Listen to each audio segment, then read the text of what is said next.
Audio Jungle.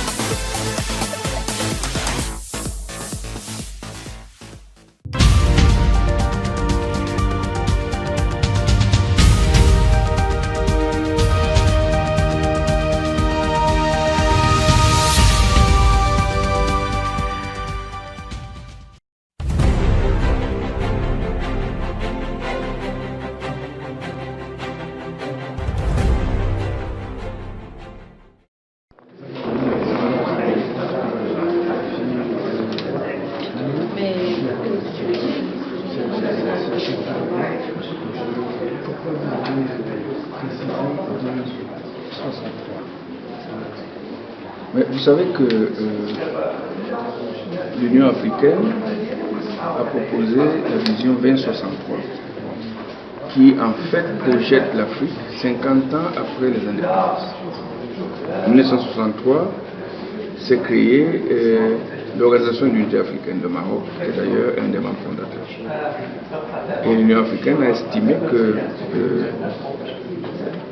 50 ans après les indépendances, il fallait se projeter 50 ans après. Donc la vision, l'agenda 2063, qui se définit comme l'Afrique que nous voulons, décrit ce qu'il faudrait faire pour que l'Afrique compte dans le monde et que l'Afrique soit une terre vivable pour ses enfants.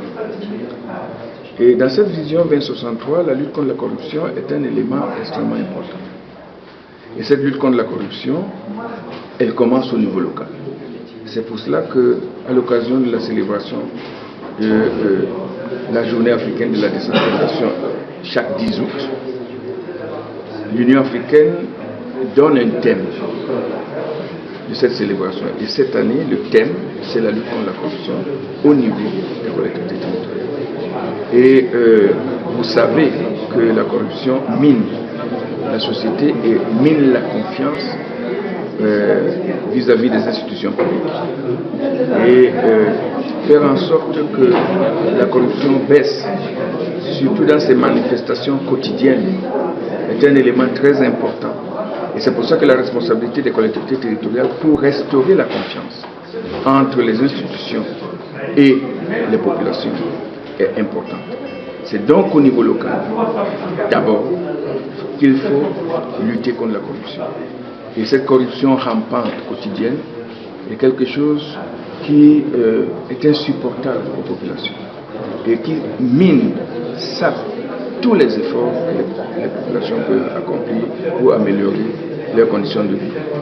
Et souvenez-vous, le printemps arabe a démarré par le fait qu'un jeune qui se débrouillait, on lui a demandé l'équivalent de son chiffre d'affaires quotidien et il a préféré s'immoler par le feu. Donc faisons attention à la corruption, elle peut être extrêmement dangereuse pour les individus, mais aussi pour les institutions.